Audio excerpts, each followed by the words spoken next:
Bonsoir à tous, c'est Reftov les Koulam. Bezrat Hashem, si vous me permettez, j'aimerais dédicacer le cours de ce soir. Alors, pour la Refoua, Shnemar Refoua Tanefesh, Verefoua Tagouf, pour la guérison complète, Bezrat Hashem, pour une grande chouva et pour une bonne alia pour Edan Ben Martin Kamir, Bezrat Hashem, ainsi qu'une bonne alia et la tzlacha dans tous les domaines pour Laurent Shmuel Ben Esther, Martin Kamir Bat Lalaoum, Ilan Ben Martin Kamir. Et voilà, Bezrat Hashem. Aussi pour la Refoua Shlema de la guérison complète, Bezrat Hashem, de Sylvain Nissim Ben Georgette, Shakadosh Baruch Hu Yishlachlo, Refoua Shlema Mitoch Shacholam Israël. Et pour la réussite dans tous les domaines, pour Yael Bat Sarah et toute sa famille. Voilà pour les dédicaces. Si vous me permettez aussi, juste, j'aimerais faire une annonce par rapport au Tikkun Shovavim qui va être mis en place. Comme vous le savez, on est en train de. Donc, dans la semaine prochaine, on rentre dans la période des Shovavim. Cette période, c'est une période qui est propice pour réparer notre Neshama. Okay, le Harizal, il a mis en place un tikkun, un programme. Okay, lui savait dans les mondes d'en haut quel Neshama, quel était le programme pour réparer n'importe quel Averot. Okay, ça fait plusieurs années qu'on le fait, Baruch Hashem. Il y a un grand engouement et ça continue. Donc, si vous voulez faire partie de ce tikkun, alors il suffit de s'inscrire. Okay, donc, je ferai une vidéo pour récapituler, pour expliquer un petit peu le programme, le principe.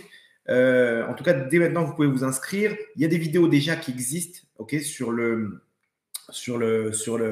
anciennes vidéos. Vous tapez Tikkun Shovavim et vous allez voir là-bas un peu de quoi il s'agit. En tout cas, c'est radical pour réparer la Neshama de toutes les fautes de Karet. Karet, c'est retranchement de Israël, tout ce qui est adultère, Goya, semence en vin, etc. Vraiment, il y a eu les gens, ils sont enchantés, ils ont envie de le refaire juste pour ressentir encore cette grande lumière. Okay, et ça marche. Après 120 ans, il n'y a rien à craindre. C'est le Harizal et le Ben Ishraï qui a complété derrière avec le rachat des jeunes ce tikkun-là. Et Baruch Hashem. Donc, on expliquera tout ça dans une vidéo. Mais en tout cas, ceux qui veulent s'inscrire, ça sera donc le 18 janvier sur place à Ashdod pour ceux qui veulent se chauffer. Sinon, en direct sur Zoom, Tikkun Shovavim pour les hommes et Shovavot pour les femmes aussi. Okay, donc, avec une séparation, tout est mis en place. Les questions personnelles, vous pouvez me les poser sur mon mail tovhm26@gmail.com. Donc, tovhm26@gmail.com. Okay, et pour s'inscrire sur le groupe, là-bas, je fais des audios où j'explique tout le principe en détail et on développe. Pour vous, pour le groupe, c'est le 050 972 55 15. Okay, ceux qui viennent de France, mettez l'indicatif plus 972 50 972 55 15. D'accord? Donc, vraiment, c'est quelque chose à faire une fois dans votre vie, surtout maintenant. Ok?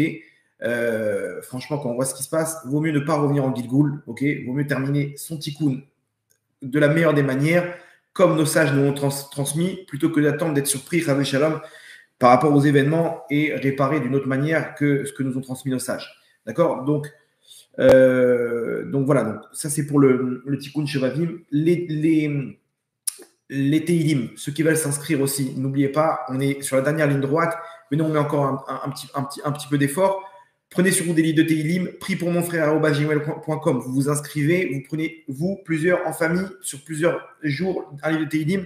Et Bezrat Hashem, ensemble, on va essayer de faire tomber spirituellement cette force donc de Ishmael. En tout cas, dernière info aussi, ceux qui ne reçoivent pas les notifications, c'est de ma faute. Okay, j'ai fait une fausse manipulation dans les critères là-bas. J'ai coché un truc qu'il ne fallait pas cocher. Ça fait que personne ne reçoit de notification quand il y a un direct, quand il y a une vidéo. Donc, vous avez juste à rentrer dans les chaînes auxquelles vous êtes abonné. Là-bas, vous rentrez dans la chaîne des cours et vous mettez la petite cloche de recevoir toutes les notifications. Comme ça, quand il y a un live, vous êtes directement prévenu. D'accord? Ok. On peut partir, les gens ils sont connectés, le son, l'image, ok, Todaraba, merci David pour le retour. Ok, on y va. Ce soir, en rapport bien sûr avec l'actualité et surtout aussi avec la nouvelle année civile qui commence donc la semaine prochaine, 2024. Vous devez sûrement vous poser la question, vous devez sûrement vous poser la question quel rapport avec une bonne année. On ne va pas souhaiter une bonne année sur des bases qui ne sont pas les nôtres, quoi. Vous avez compris que nous, c'est à Rosh Hashanah, c'est déjà passé il y a 3 mois de ça. On n'est pas lié avec tout ça, il ne faut pas se lier avec tout ça. Ça représente des forces spirituelles qui sont négatives. Ok, c'est pas pour nous. Mais le Rabbi Israël Me'apta, le Ohev Israël, ok, à la Vachalom, et il avait l'habitude, lui, de dire, une fois qu'on arrivait à la période, donc à la fin de l'année, à la fin de l'année civile, donc je ne sais pas comment dire, comment traduire. En tout cas, il avait l'habitude, le Rabbi Israël Me'apta, de souhaiter, de prier et de dire, à partir de maintenant, il y aura une bonne année pour Israël. C'est-à-dire que dès qu'on arrivait à la fin de l'année civile, il disait, à partir de maintenant, il y aura une bonne année pour Israël. Et il répétait ça tout le temps, etc. Ses élèves, ils lui demandaient, il lui disaient, Kvod Arav, quel rapport? Nous, c'est Rosh Hashanah, Shana Tova. Après, ça ne nous regarde plus. Après, c'est goy, quoi. C'est pas notre truc.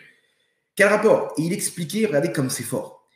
Il disait, malheureusement, le Ham Israël, à Rosh Hashanah, les anges qui représentent les peuples du monde, ils accusent Israël. Ils disent oui, ils disent Hachem, regarde ton peuple, il a fauté, regarde ton peuple, il n'est pas là pour te servir, il n'est pas là pour ci, ils accusent. Malheureusement, ces accusations, elles passent. Pour certaines accusations, elles passent. Et malheureusement, il y a des mauvais décrets.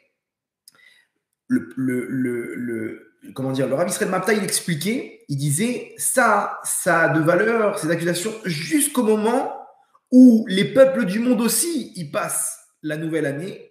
Et là, maintenant, Akadosh Baruch Hu, il attend de voir comment eux, ils vont passer leur nouvelle année.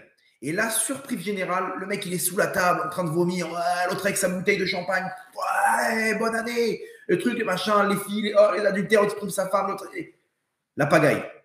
Hachem, il voit ça rétroactivement, il dit au peuple du monde, c'est vous qui avez accusé mes enfants. C'est vous qui avez dit, mes enfants, ils sont pas à leur place, mes enfants, ils font pas ma volonté, ils font pas de moi un roi. Alors venez, on va voir ce que vous faites. Et là, Hachem, il voit tous ces horreurs comment dire, des peuples du monde qui sont là que pour eux, que pour kiffer, et qui se servent d'une nouvelle année pour relancer encore, comment dire, une année vide, sans aucun objectif. Il faut kiffer, il faut manger, il faut boire, il faut. Quand Hachem voit ça, hein, il se rappelle de ses enfants, comment eux, ils étaient là à Rosh Hashanah. Et il disait, Amelech HaKadosh, Amelech HaMishpat, c'est toi le roi Hachem. Ok, on tombe, c'est vrai, on tombe. On a des hauts et des bas, on a du mal, on est fatigué, on est en fin de galoute, on est noyé, notre Neshama, elle a du mal à s'en sortir. Mais on t'aime Hachem, on est avec toi, on était là, on a sonné le chauffard, on était présent pour te servir. Malheureusement, on est tombé. Donc oui, les accusations, elles passent parce qu'il y a des fautes.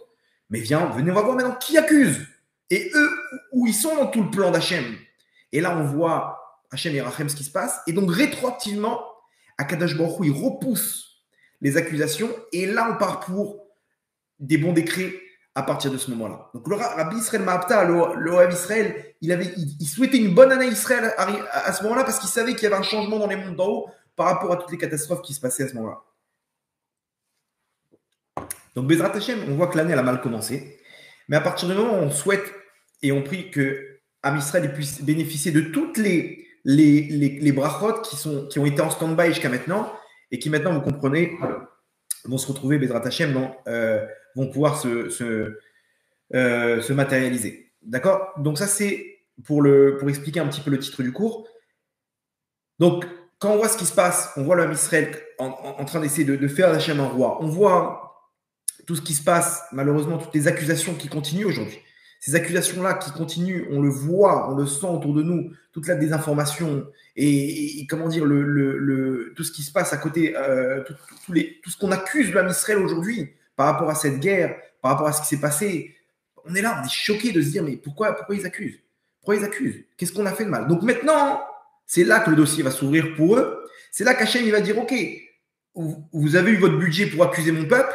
Maintenant, venez, on va voir ce que vous faites. Et si eux, ils arrivent à tenir, à se mettre face à un objectif de émettre face à Hachem, face à au but de ce monde-là, alors d'accord, ce que vous avez dit, ça tient le coup. Mais à partir du moment où ils n'arrivent pas à être un bon exemple, alors là, toutes les accusations, elles tombent et on part à ce moment-là pour une bonne année. Donc, dans la paracha de cette semaine, on voit la bracha de Yaakov Avinu. Yaakov Avinu, il réunit ses enfants, et il est béni. Il leur dit, venez, réunissez-vous. Et donc, il y a la bracha qui donne à chacun d'entre eux. On voit là-bas dans la paracha de Vayechi qu'il prend chacun de ses enfants et il leur fait des bénédictions. Yehuda, Reuven, Shimon, Lévi. Et bizarrement, on voit que nous, maintenant, quand je vous dis, il va bénir ses enfants, qu'est-ce qu'on s'attend? On s'attend à ce qu'ils viennent, ils disent à son fils, voilà, Reuven, Yehi Ratson, que tu sois Bezrat Hashem en bonne santé, avec la réussite, dans tous les domaines, la Torah, les mitzvot, les masim tovim, tu puisses marier tes enfants, petits-enfants, on attend une bracha, quoi. C'est quoi une bracha? Quand tu vas voir un Rav, est-ce que vous pouvez faire une bracha pour la guérison de telle personne? Ok. Bracha Vatzlacha, etc. Tu vas voir un autre sadique. Et là, Yaakov, il réunit ses enfants. Et les brachot, c'est quoi? Il les met face à leurs défauts, face à leurs caractéristiques, face à leur lieu géographique où ils vont se trouver. C'est-à-dire qu'il leur donne des caractéristiques. Toi, t'es comme ça, toi, t'es comme ça, toi, t'es trop brusque. Lévi et Shimon, vous avez comment dire, vous utilisez votre force dans le mauvais côté. Toi, Zevouloun, tu vas te poser sur la mer. Yehuda, toi, t'es comme un lion. C'est quoi ces brachot? Quelqu'un comprend quelque chose? Une bracha, c'est quoi? C'est comme si le mec qui vient me demander une bracha. Rav, je veux, s'il vous plaît, vous pouvez faire une bracha pour la guérison de mon père. D'accord. Qu'est-ce qu'il dit le Rav? T'es un coléreux. Voilà ce que t'es. Quel rapport? Je t'ai demandé un truc pour la bracha de truc. Tu dois dire, Refoua chez les mains. Qu'est-ce que tu me dis? T'es un coléreux. Parce que t'es jaloux, voilà. T'es un jaloux, donc ça va s'arranger. Quel rapport? Comment vous comprenez que les brachot, Yaakov Avinu, qui va bénir ses enfants, il les met face à leurs caractéristiques, à leurs forces positives ou négatives? C'est quoi le sens de ces brachot-là? Et on voit ça aussi avec Moshe Rabbeinu à la fin de la Torah, dans les Zot HaBeracha, aussi. Il bénit tout Zot HaBeracha, voici la bracha. Donc, que Moshe, il bénit tous le Ham Israël. Et là, il vient, boum, il mitraille tout le monde. Qu'est-ce qui se passe? C'est pas des brachot. C'est des remarques. Oui, voilà, on peut appeler ça des remarques, des jugements, des critiques. Il donne son avis. Voilà, toi, je pense que tu es comme ça. C'est pas une bracha. Quelqu'un comprend quelque chose au sens de ces brachot? Et en fait, peut-être qu'on n'a pas la bonne définition de ce que c'est une bracha. Qu'est-ce que c'est une bénédiction? Yaakov Avinu, dans la paracha, il nous apprend la vraie bracha pour une personne, c'est d'être face au émet. C'est d'être face à la vérité, à sa neshama, les forces qu'il y a dans sa neshama, qu'elles sont bonnes ou mauvaises. Tu dois comprendre qu'est-ce que tu as comme force spirituelle dans ta neshama. Si tu as compris et tu es connecté avec ta neshama, c'est la plus grande des brachas. Pourquoi? Parce que si tu es connecté avec ta neshama, tu es connecté avec Hachem, puisque la neshama, c'est une partie d'Hachem. Donc, te dire comment te connecter avec ta neshama, quelles sont les forces, les caractéristiques, les plus et les moins, les avantages, les inconvénients, les défauts. Quand je te mets face aux caractéristiques, à la lumière que ta neshama, elle dégage, alors je te permets de te connecter avec ta neshama. Si tu te connectes avec ta neshama, tu te connectes avec le Hémet. C'est quoi le Hémet? Akadosh Baruch Hu. Donc là, tu ne peux que réussir dans ta vie. Vous avez compris le truc? C'est juste un chidouche énorme. Le chidouche, il est qu'on apprend ce soir, c'est que la vraie bracha, c'est d'arriver à être connecté, être face au Hémet, face à la vérité, et à ce moment-là, d'être connecté, tu te connectes avec ta neshama. D'arriver à ne pas se mentir. Je suis dans le Hémet, et à ce moment-là, tu es protégé. Pourquoi? Parce que tu es connecté avec ta neshama, tu es connecté avec Hachem. Ça, c'est ce qu'on essaye de faire, ce qu'un juif il essaye de faire par toute l'année, il essaie de réaliser son tikkun, le tikkun de sa neshama, de se connecter avec sa neshama, d'essayer de faire ce qu'il faut, et quand il y arrive, il est face au Hémet, et donc il est connecté avec sa neshama, c'est la plus grande des brachot. Comme ça, ce qui ressort de la paracha de cette semaine, qu'on est face quand on est face au Hémet, qui nous met face au Hémet, Yaakov Avinu, c'était Midat Hémet. Lui, c'était la mesure de vérité. Il n'y a pas de chesed, il n'y a pas de gvoa. Il est Hémet. Hémet, c'est la vérité. On veut la réalité. Donne-moi la réalité. La réalité, c'est quoi? Sache que toi, tu as un avion de chasse. Ok, j'ai un avion de chasse, donc je vais pouvoir comprendre comment utiliser cet avion. Ok, je peux m'envoler, je peux bombarder, je peux atterrir. Toi, tu as un tank. Toi, tu as un bateau. Toi, tu as un fusil. Aujourd'hui, le mec, il a un tank, il croit qu'il a une trottinette. Donc, il n'y a pas plus grand dégât que ça. Il vient pour se garer, il a défoncé 3 voitures. Mais attends, fais attention, regarde, tu as un tank là. Il dit, je sais pas, je croyais que j'avais de la place. Mais parce que tu crois que tu as une voiture, c'est pour ça que tu croyais que tu avais de la place. L'autre, il a un avion, il est là en train de rouler sur l'autoroute. Mais décolle. Ah bon, je peux. Non, mais là, tu es vide. Tu es en train de. T'es dans le shaker. Tu es en train de tourner autour du pot. Viens, je te montre le mode d'emploi. Ah, ouais, tu m'as changé ma vie. Il n'y a pas plus grande bracha que ça. Nous, on croit que la bracha, c'est de changer le mazal. Hachem, il nous a mis dans ce monde-là avec des caractéristiques pour réparer notre neshama, pour illuminer le monde. Où qu'on se trouve, où qu'on soit, ok, on a une force spirituelle que personne au monde ne peut amener. Ok? Personne au monde ne peut amener. Il n'y a que moi, ce petit bras cassé que je suis, ok, ce pauvre type que je suis. À la fin des temps, je vais me retrouver là et Hachem va dire, mon tzaddik, ta neshama, elle a une force de changer le monde. De changer le monde. Mais pour ça, il faut que tu sois connecté avec ta neshama. Il faut que tu sois connecté avec le Hémet.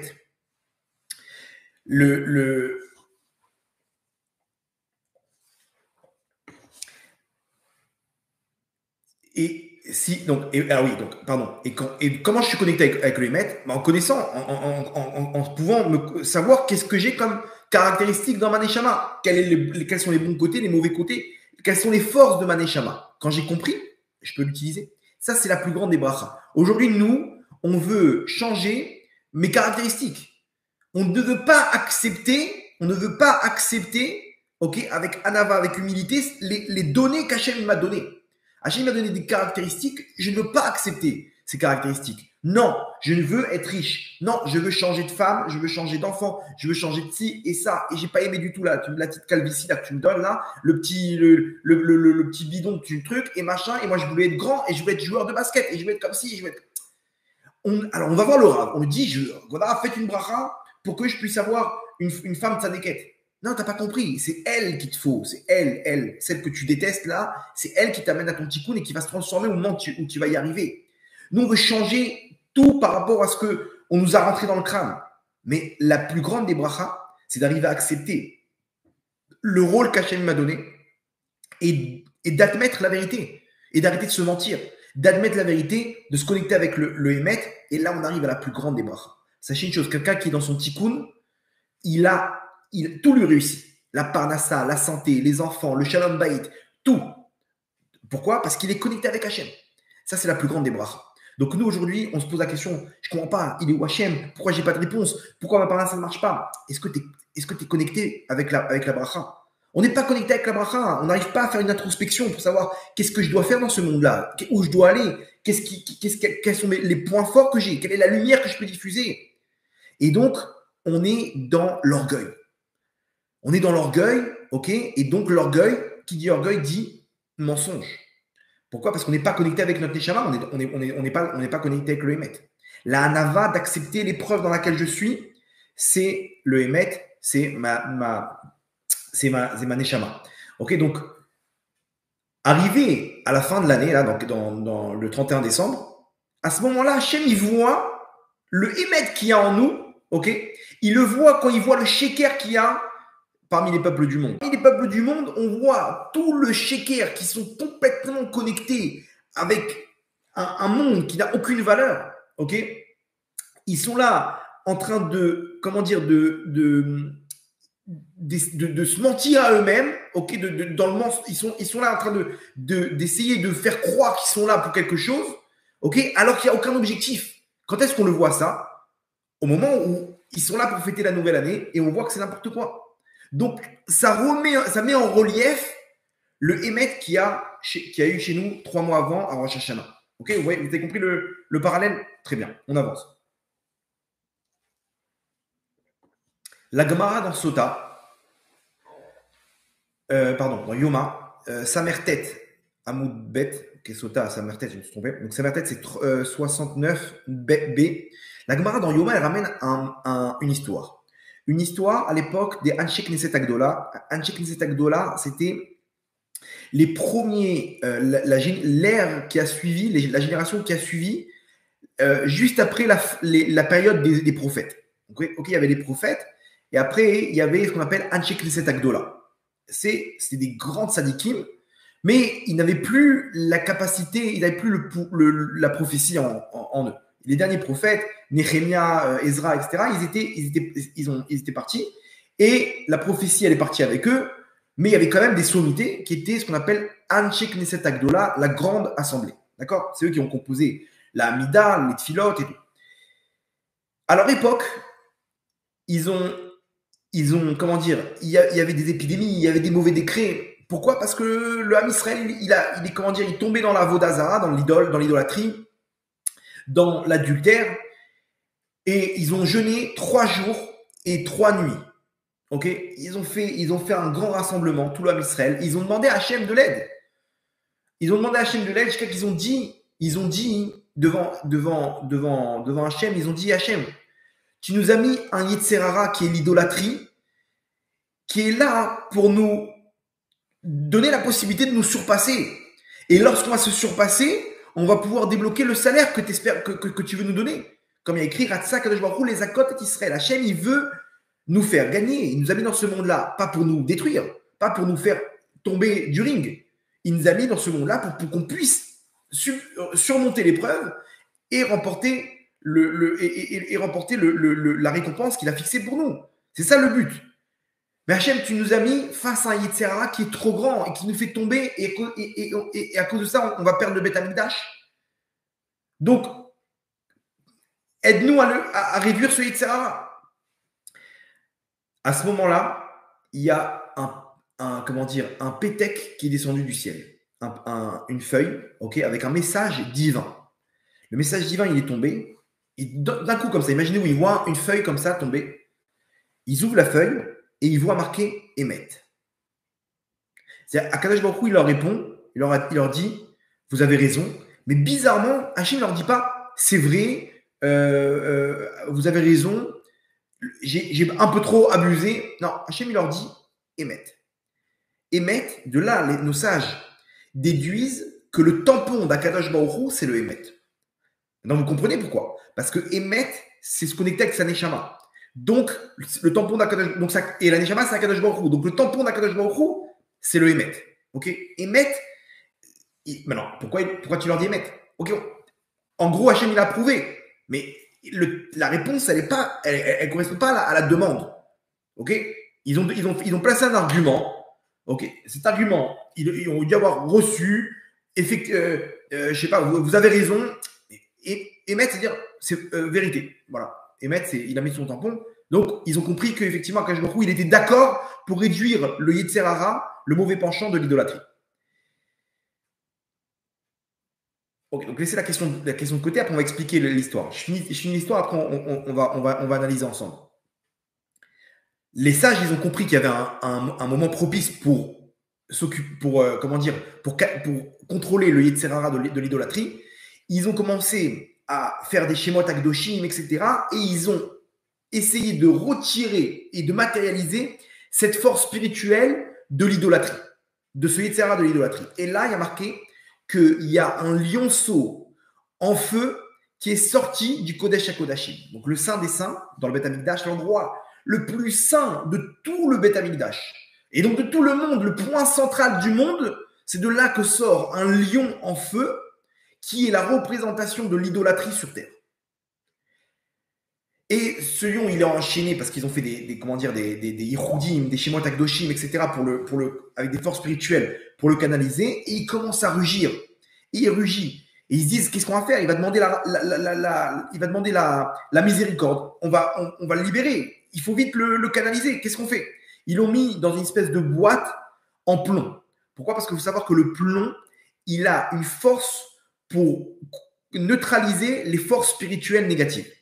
C'est pour ça qu'il y a comment dire, il y a une technique pour enlever le mauvais œil, du plomb fondu.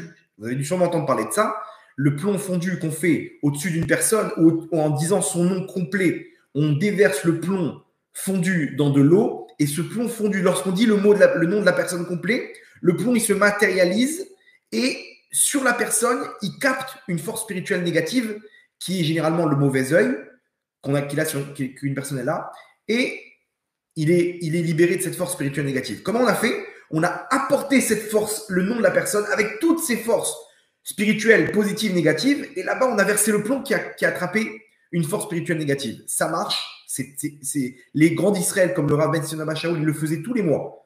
Tous les mois, il le faisait. Je connais quelqu'un qui le fait. On travaille, des fois, je l'envoie des personnes. C'est incroyable pour voir un petit peu qu'est-ce qui se passe sur la personne, sur la Neshama, et capter des fois des mauvaises forces.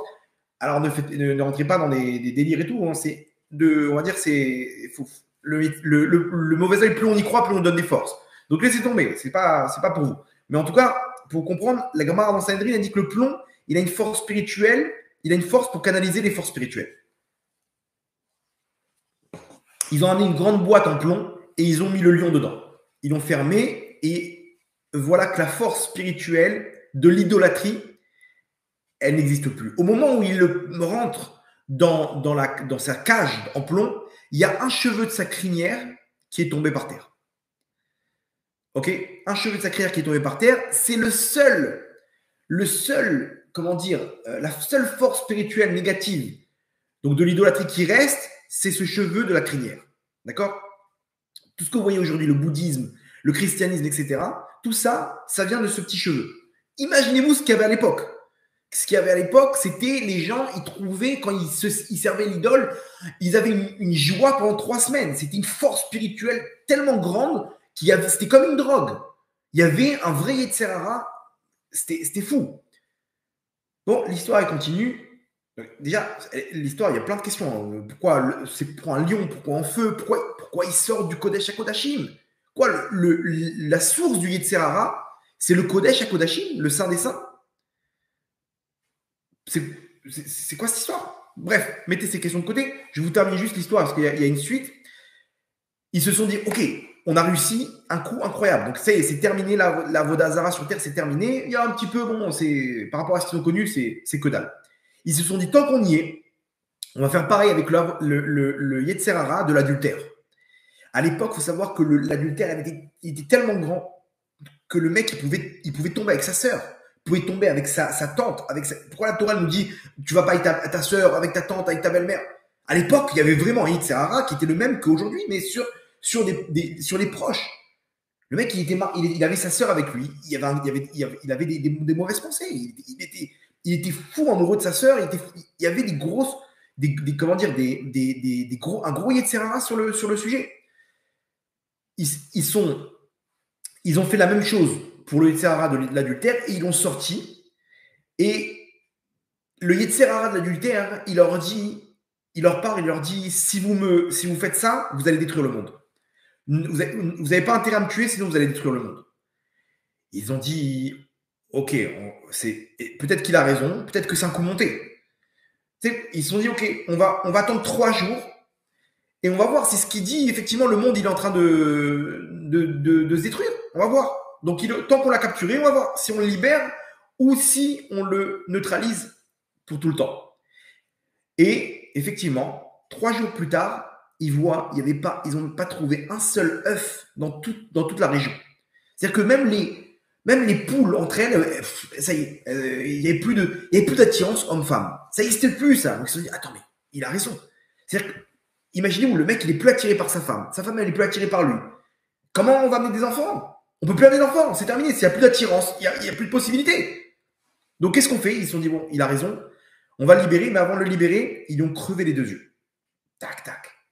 Je ne sais pas comment ils ont fait, etc. C'est spirituel. Hein. Mais non, ils ont crevé les 2 yeux, ils l'ont libéré. Et de là, le Yetzer Hara de l'adultère qu'il y a aujourd'hui, c'est le même, mais il est endommagé dans les 2 yeux.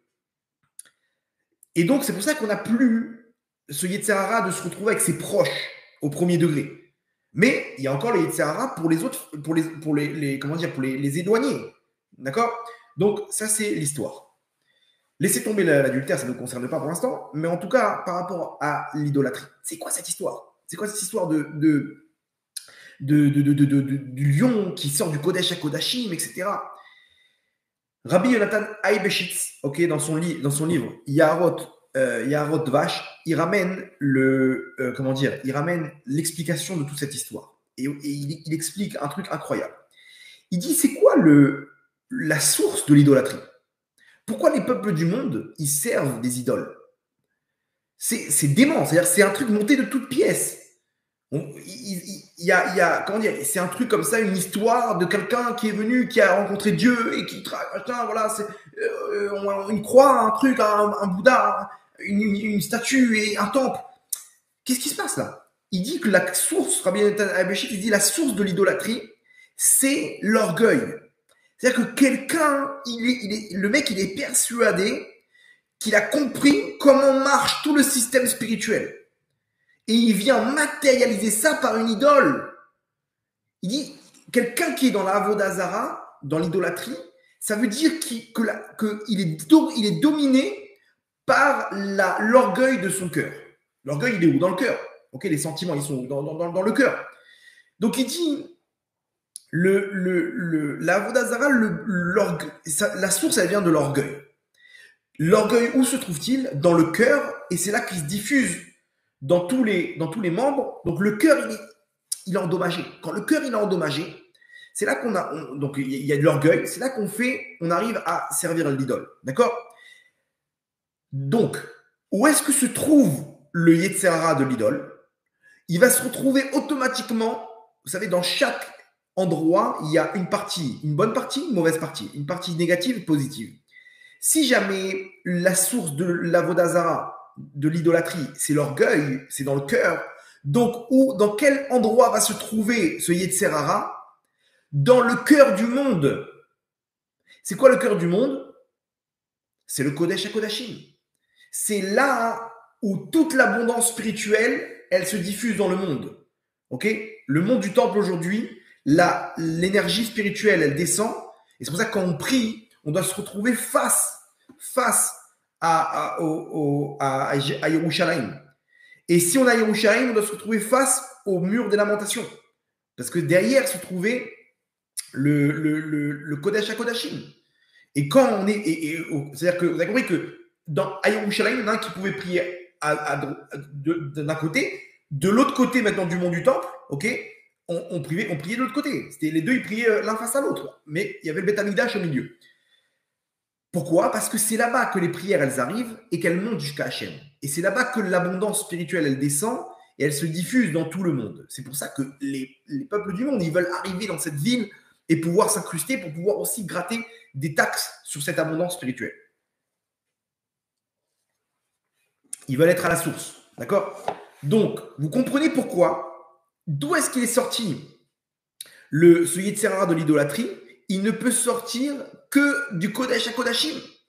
Puisque c'est le cœur, parce que la source de l'idolâtrie, c'est l'orgueil qu'il y a dans le cœur, et la source du monde, c'est le cœur du monde, c'est le Kodesh HaKodashim. Alors pourquoi un lion en feu? Parce que le lion, il représente l'orgueil.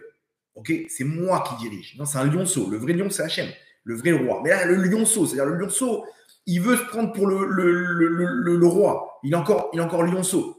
Donc, c'est l'orgueil. L'orgueil, c'est l'ego. C'est moi le roi. Et pourquoi en feu? Parce que le feu, selon les quatre, vous savez, il y a les quatre éléments, l'eau, le feu, le vent et la terre. Le feu, c'est l'orgueil.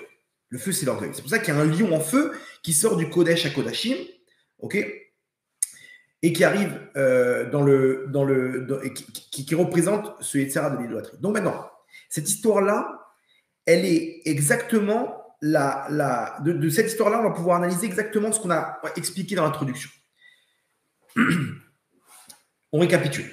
On a dit comme ça que Am Israël, ils sont dirigés par pardon. C'est un gros puzzle, on va essayer de remettre ensemble les pièces.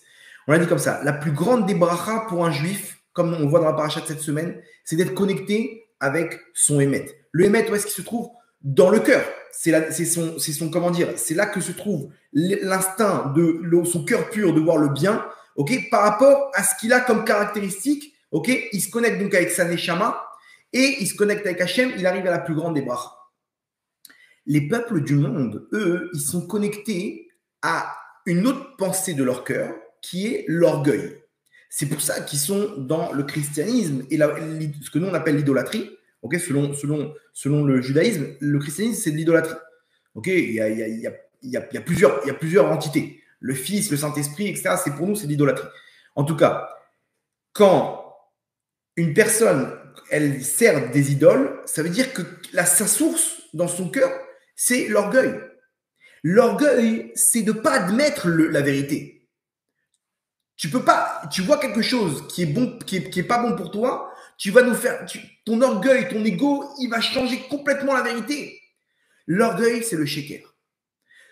Donc, dans l'histoire, on voit ça dans l'histoire, que le lion qui est sorti, il est sorti du côté Shekoshim parce qu'il représente le Yetzer Hara de l'idole qui vient, que sa source, elle est dans le cœur, qui représente l'orgueil.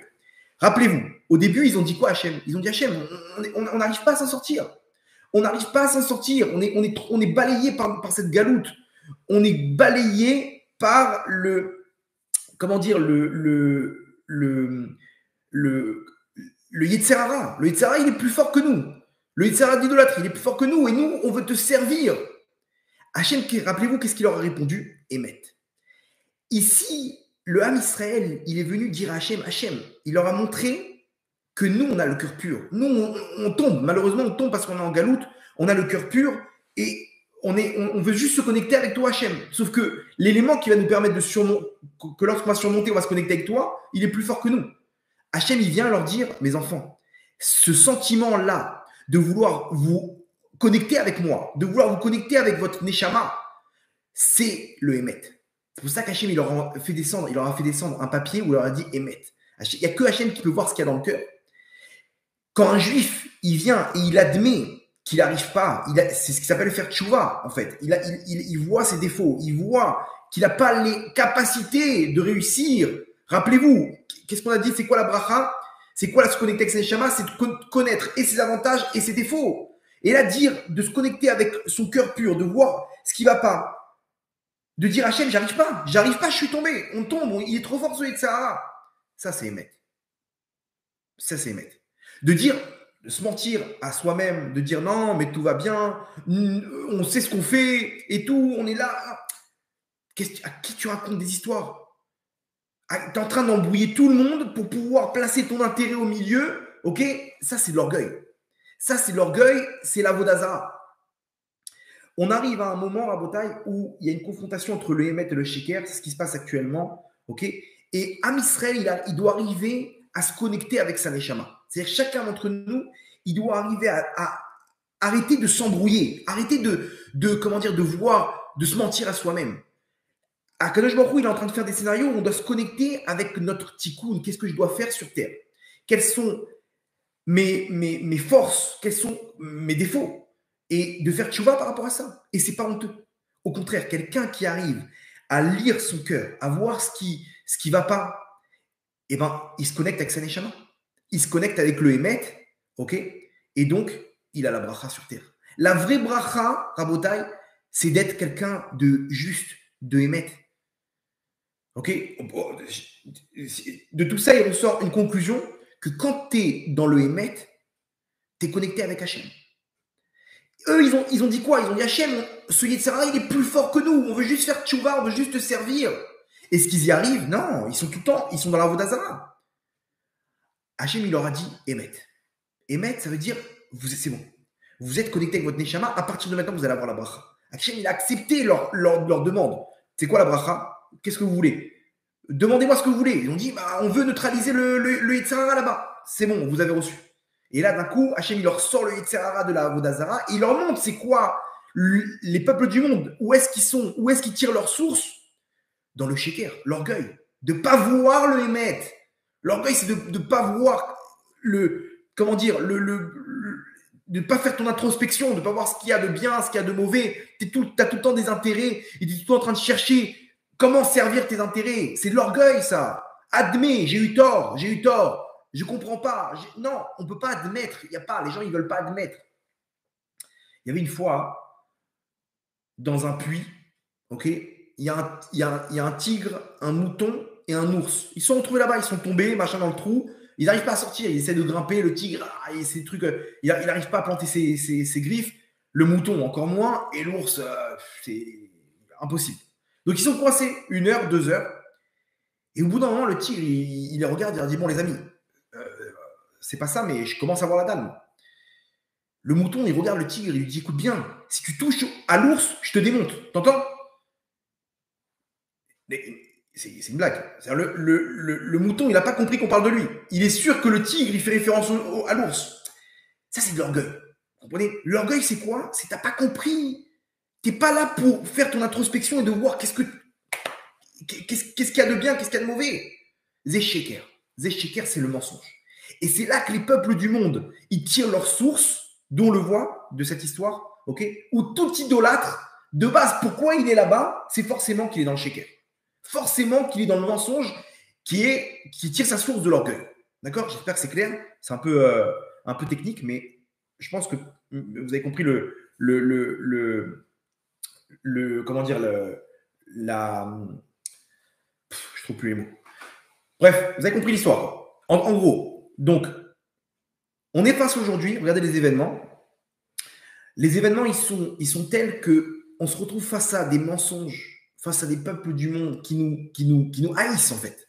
Ils nous haïssent, ils ont de l'orgueil, ils ne vont pas voir c'est-à-dire que ça me fait rire. Moi, je vois des scénarios, ok? Je me dis, mais quel orgueil! Comment c'est possible de ne pas voir le émettre? Par exemple, je vous donne un exemple, des organismes de féministes, ok, qui sont là pour défendre les valeurs de la femme, ils n'ont pas dénoncé les viols qu'il y a eu, ok, dans le 7 octobre. C'est-à-dire que quand il y a des viols dans le monde, c'est révoltant, non, et tout, quoi qu'il en soit, ça n'a pas d'importance, la guerre, pas la guerre, on ne peut pas violer une femme, on ne peut pas dévaloriser une femme à tel point qu'on la viole. Ces organismes, ils n'ont pas dénoncé ce qui s'est passé le 7 octobre. C'est-à-dire que jusqu'à ce qui s'est passé le 7 octobre, on peut dénoncer, mais quand on arrive à une femme juive, bon, ça se discute. Hein, quel rapport ça se discute? Soit tu es féministe jusqu'au bout, ouais, et à ce moment-là, il n'y a pas d'intérêt de cette guerre, elle me plaît, cette guerre, elle me plaît pas. Soit tu n'es pas. Vous comprenez le sheker? C'est-à-dire qu'en fait, tout ce qu'ils font, ils le font que pour eux. Pourquoi? Parce que quand on arrive maintenant à un scénario qui ne leur plaît pas, ben on base. La Croix-Rouge, on demande à la Croix-Rouge, vous ne pouvez pas aller voir les otages là? Vous ne pouvez pas faire pression au Hamas pour aller voir les otages? Pourquoi vous ne faites pas votre rôle? Qu'est-ce qu'ils répondent? Et pourquoi vous tuez les femmes et les enfants? Mais quel rapport? C'est-à-dire que, puisque vous êtes des monstres, alors on va vous punir. Mais c'est deux dossiers différents. Toi, tu juges que cette guerre, elle est injuste. D'accord. Mais tes principes, ils sont où là? Les fondements même de la Croix-Rouge, ils sont où? De venir s'occuper d'un civil qui n'a rien fait, de voir s'il est en sécurité, s'il est en bonne santé, si on lui donne à manger et à boire. C'est incroyable. L'ONU, alors là, l'ONU, c'est la cerise sur le gâteau. L'ONU, c'est un move, ils sont là que pour dénoncer Israël. Que pour dénoncer Israël. Et non, il faut arrêter cette guerre, il faut arrêter de tuer des civils, il faut arrêter de... D'accord, ok, on va respecter, je suis désolé, pardon, il y a des dommages, etc. D'accord, mais non, il y a une résolution. Non, les États-Unis, ils sont imposés à la résolution. Mais s'il y avait une résolution, on aurait été obligé de l'appliquer. D'accord. Alors, venons voir les autres résolutions. La résolution 1701, ok, où le Hezbollah doit quitter le sud du Liban, 10 km derrière le fleuve Litani. Il y a un fleuve qui s'appelle Litani. La résolution de 1701, elle impose au Hezbollah de quitter à 10 km la frontière du Liban et se placer derrière ce fleuve qui s'appelle Litani. Ils sont où les casques bleus, Ribono Shalom? Ils sont où les casques bleus? Vous nous dites que c'est important de respecter les résolutions de l'ONU, d'accord? Alors, pourquoi vous ne respectez pas vos résolutions? Pourquoi il n'y a pas le secrétaire général de l'ONU qui se lève et qui dénonce le Hezbollah, qui enfreint de manière flagrante une résolution de l'ONU? Comparé à Israël qui n'enfreint pas. Moi, je parle technique maintenant, je tombe sur le papier. Il n'y a pas encore de résolution, les États-Unis sont imposés. Donc nous, on enfreint quoi? On n'enfreint rien du tout. C'est une question de principe. D'accord. Mais sur le papier, on n'a rien enfreint, eux, ils l'ont enfreint. On s'est fait critiquer, eux, ils ne sont pas fait critiquer. Zé Sheker à Bretagne. On vit dans un monde de mensonges. Un monde de mensonges. Quand c'est eux, c'est-à-dire que vous comprenez comment ça nous révèle combien, en fait, ils sont là que pour leurs intérêts. Ça, c'est l'idolâtrie. L'idolâtrie, c'est l'orgueil. L'orgueil, c'est je vois pas je peux pas voir le émet. Et donc, c'est l'inverse de la bracha. Vous comprenez, c'est l'inverse de la bracha. Comment dire, la bracha, c'est de se connecter avec le émet. Soit émet. À vous la vérité. Tu pourras jamais te connecter avec ta neshama. À vous, j'ai fauté, je suis tombé Hachem. C'est pas grave, mon tzaddik. C'est pas grave, ma tzadika. T'es tombé, tu viens.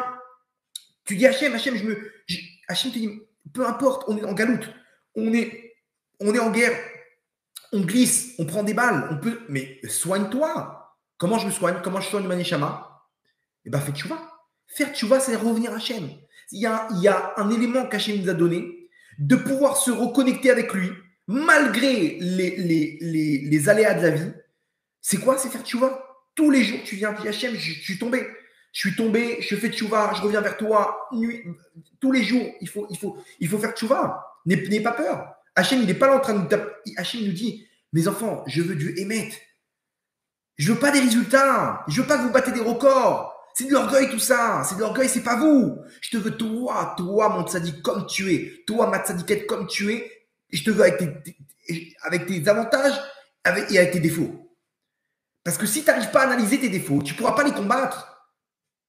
Ça, c'est la bracha. La bracha, c'est de se connecter avec le émet. C'est pour ça que quand ils sont venus dire à Hachem, on n'arrive pas. Celui de Sarah, il est trop grand. Hachem, il envoie un pétec, un papier, il dit émet. Ça, j'aime. Ça, c'est le émet, c'est bon, vous êtes avec moi. Demandez-moi ce que vous voulez. Et là-bas, ils ont réussi à... Et là-bas, au passage, Hachem, il nous montre, regardez, c'est quoi le sheker? Le sheker, c'est quoi? C'est l'orgueil. Quand toi, tu viens avec le cœur pur, tu te connectes avec ta neshama. C'est ça ce qu'il leur dit, Yaakov. Yaakov, il leur dit, mes enfants, je vais vous donner le émet maintenant.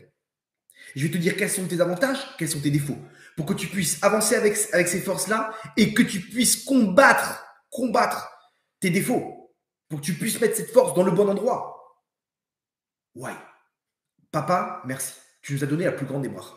Vous vous rendez compte ce que Yaakov, il a fait? Il leur a donné la plus grande des brachas, les mettre face à leur neshama. Ça, c'est fort. Donc, arrivé le nouvel an, le jour de nouvel an, il y a d'un coup une mise en relief de un monde de sheker face à un monde de émet. Voilà ce qui se passe à Hachem, le nouvel an. Voilà ce qui se passe chez eux. Ils sont là en train de critiquer, en train de raconter ce qu'il faut, etc. sur Israël, en train de critiquer et d'accuser. Viens voir où ça mène, où ils sont. Ils sont là que pour eux, que pour kiffer, que pour manger, que pour... Ouais, bonne année, allez, 10, 9, 8, ouais. Ok, et viens voir ton peuple, Hachem. On était là, dans les Tachanounim à Kippour, en train de dire Amelech HaKadosh, Hachem, on faute, Hachem, on... Ah, mais oui, c'est vrai, on est tombé. C'est vrai qu'il y a eu des accusations. Il y a eu des mauvais décrets qui sont passés malheureusement. Mais là, Hachem, il change tout. Arrive à ce moment-là, Hachem, il dit, mais émet. Voilà, c'est quoi le émet. Mais Hachem, selon Rabbi Israël Mehabta, Hachem, quand est-ce qu'il rétroactivement, il arrive, il se connecte, il nous connecte au émet quand il voit le sheker de ce qui se passe dans le monde. Aujourd'hui, Rabotaï, le sheker, il bat tous les records. N'ayez pas peur. C'est un tremplin pour notre émet. Maintenant, comment c'est un tremplin si moi je me connecte avec ce émet? Il ne faut pas que je sois attiré dans le sheker, moi aussi, à me mentir à moi-même. Il faut que j'arrive à faire cette introspection. Ok? Pas comme ce mouton là qui n'a pas compris qu'on parle de toi là, Tzadik. On parle de toi. C'est lui, il veut te manger. Et là, il a la dalle, il va te manger. Et le mouton, il était sûr qu'il parlait de l'ours. Moi, j'ai rien à craindre. Et ben, nous, des fois, on est comme ce mouton. On est là, on est sûr de dire attends, je comprends pas. Moi, je donne la tzedaka. Je mets les tefilines de mon grand-père qui m'a donné. Je ne vois pas de quoi vous parlez. Mais tu n'as pas compris que tu as encore du travail. Comprends. Comprends qu'il y a du sheker là. Comprends qu'il manque quelque chose. L'orgueil, c'est l'orgueil. Il ne veut pas voir. L'ego l'empêche de voir le émet. Comprends. Je suis à côté de mes pompes. J'ai encore du travail à faire. Émet. Que je me il t'envoie un petit pétec. C'est quoi? C'est émet. Ok. C'est-à-dire quoi? C'est-à-dire maintenant, tu es dans la bracha. Maintenant, on peut commencer à travailler avec toi. Maintenant, Hachem, il peut commencer à se dévoiler à toi, il peut commencer à t'envoyer des signes, il peut commencer à discuter avec toi, t'envoyer ton zivoug pour t'aider, parce que tu es connecté avec le Hémet. Donc Hachem, il a une base pour pouvoir te parler, pour pouvoir te faire avancer. C'est pas grave. On est loin, il n'y a pas de problème, mais tu es déjà connecté avec la bracha, tu es déjà connecté avec Hachem. Viens, on se donne rendez-vous dans 5-10 ans, tu vas voir où tu vas arriver. Tu vas arriver très loin. Mais il y en a, ils sont toujours en train de stagner parce qu'ils ne veulent pas voir le Hémet. Je ne sais pas si vous avez vu à Yerushalayim en ce moment, sur tous les bus, il y a une publicité sur une perruque Castem. Je ne sais pas si vous avez vu ça, perruque sur mesure avec le crâne blanc comme ça, on voit bien les trucs, c'est du sur mesure. C'est parfait, ça ressemble exactement à tes cheveux. Là, donc on met cette perruque comme ça, Castem, il y a marqué « Tu peux arnaquer tout le monde sauf Akadosh Baruch Hu ». Point d'exclamation. Voilà ce qui tourne en ce moment dans les bus à Jérusalem. Les gens, ils sont devenus dingues. C'est-à-dire qu'ils remplacent, on se couvre la tête maintenant avec, pourquoi? Parce que les cheveux, ils ont une force d'attirer l'homme, ok? Donc on te dit couvre-toi la tête, et on est arrivé dans une galoute aujourd'hui où on se couvre la tête avec quelque chose d'encore plus beau qu'avant pour pouvoir... Qui est-ce que tu essayes d'arnaquer, Ribono Shalom? Vous vous rendez pas compte où est-ce qu'on est arrivé? Je parle même pas de la halakha, je parle que le principe même de se couvrir la tête n'existe plus. Donc, mais non, mais tu rigoles, je me couvre la tête. Arrête de mentir à toi-même. Vous comprenez qu'on n'arrive pas à voir le Hémet. Dis, j'arrive pas. Moi, j'ai besoin de ça. J'ai besoin de plaire. J'ai besoin de me sentir une femme. D'accord, Matsadika, tout va bien. Tout va bien, c'est pas grave. On n'est pas là en train de, on n'est pas dans le jugement. On est dans le Hémet. Le Hémet, c'est quoi? Dire, j'ai des défauts. J'ai des besoins, ça, j'arrive pas. Si tu admets que tu n'y arrives pas, n'aie pas peur. Tu es protégé. Tu es face au Hémet. On dit comme ça, quand Yaakov Avinu, il va chez Lavan, il y a marqué « Imye Elohim, il m'a dit « Ushmarani baderech hazot ». Si Hachem, il est avec moi, alors Imye Elohim, il m'a dit. Elohim, c'est la mida de din, c'est-à-dire d'arriver à faire cette introspection, la rigueur, d'être strict, de comprendre. Ça, c'est bien, ça, c'est pas bien. Si tu arrives à être en mode Elohim, de comprendre ça, alors Ushmarani baderech hazot, là, tu n'as rien à craindre. Quand tu as compris quels sont tes avantages, tes défauts, alors tu es sur le bon chemin. Il y a des gens aujourd'hui, ils sont même pas au courant qu'ils sont dans la faute. Ils sont entre deux chaises, ok, et ils sont en train de se mentir à eux-mêmes. Ils ne pourront jamais faire tchouva. Mais quand tu as compris le défaut, alors c'est le début de la tchouva. Quand tu veux, mon tzaddik, mais là tu reçois un pétek d'Hachem, Hachem dit Emet, mon tzaddik. Emet, n'aie pas peur, tu es avec moi. Tu t'es connecté avec ta neshama. Ah, mais avec aussi les défauts de ta neshama, c'est pas grave. À partir du moment où on est dans ce monde-là, on est tous connectés avec nos défauts. Si on a terminé, on a complété notre neshama, on n'a rien à faire dans ce monde-là. Chaque personne qui est là dans ce monde, ça veut dire qu'il a un rôle sur Terre et qu'il a des défauts. Il a quelque chose à réparer. Donc, il n'y a personne qui peut. On n'est pas dans les jugements là. On est juste dans le Hémet. Hémet, ça veut dire quoi? C'est-à-dire comprendre que j'ai des avantages, j'ai des défauts, ok? Mais tout va bien. Je suis encore loin du compte. Mais c'est le début de la tchouva. Là, celui qui arrive, il se connecte avec sa neshama. Vous comprenez? Donc, c'est pour ça qu'Yaakov, il donne ce cadeau à ses enfants. Il leur dit, tenez mes enfants, voilà la bracha. La vraie bracha, c'est le Hémet. Pourquoi? Parce que de là, tu te connectes avec ta neshama, tu te connectes avec Hachem, et donc quand tu es avec Hachem, tu n'as rien à craindre. Hachem t'accompagne, ok? Ashgacha pratit, il n'y a rien. Il n'y a rien qui peut t'arriver. Ou Shmarani baderech hazot, Hachem, il va te garder, il va te protéger dans ce chemin-là, si tu as compris que tu es dans le Hémet. À côté de ça, le reste du monde, pas tout le monde, hein, je parle de certains groupes quoi, dans les nations du monde, ils sont là sans arrêt dans le shaker, dans le truc, c'est l'inverse du Hémet. Et c'est ça, et ça, Hachem, quand est-ce qu'il nous connecte avec notre Neshama, quand il voit les accusations qui tombent de l'autre côté, quand est-ce que ça arrive dans la nouvelle année, ils voient qu'ils sont connectés que pour eux, que en train de se mentir, tout va bien, je suis au top, je suis le meilleur du monde. Ça, c'est ce monde-là. Nous, à Israël, on n'est pas là-bas, Audrey. On n'est pas là-bas, il faut comprendre tout ce qui se passe aujourd'hui par rapport à l'actualité. Il ne faut pas se laisser embrouiller. c'est des vidéos qui tournent et des trucs et de la désinformation, ok, des manifestations comment dire, des discours. Bon, qu'est-ce que vous voulez? Ça a toujours été comme ça. Mais aujourd'hui, arrivé au nouvel an, ça vient, ce mensonge-là, il se retourne contre eux. Donc plus le mensonge est grand, plus l'accusation elle va être grande contre eux. Vous comprenez? Et plus nous, ça nous sert de tremplin, mais à une seule condition. Si on arrive à se connecter avec le Hémet. Si on est dans le shaker avec eux, alors on est dans le même panier. Mais quand est-ce que nous, on peut se connecter avec la bracha? Si on arrive à se connecter avec le Hémet. Le Hémet, c'est quoi? C'est dire Hachem, je veux te servir. Je veux faire tchouva. Je veux revenir à toi. Je veux me connecter avec ma neshama. Je veux comprendre qu'est-ce qu'il y a de bien, qu'est-ce qu'il y a de bien. Je veux me connecter avec toi, Hachem. Si tu le fais, alors à ce moment-là, arrivé au nouvel an, Rabbi Israël Mehabtaï nous dit, là, quand on voit que c'est là-bas qu'il y a un dévoilement du mensonge des nations du monde, et donc toi, automatiquement, il y a une mise en valeur du Hémet qui est en toi, et on voit ton Rosh Hashanah, on voit tes prières. Tu étais où là-bas? Tu disais vraiment qu'Hachem, tu étais vraiment sérieux, tu demandais vraiment à Hachem qui voulait être un roi? Oui, bien sûr. Alors maintenant, tu reçois. Mais à partir de maintenant, Am Israël, il rentre dans une bonne année, Bezrat Hachem.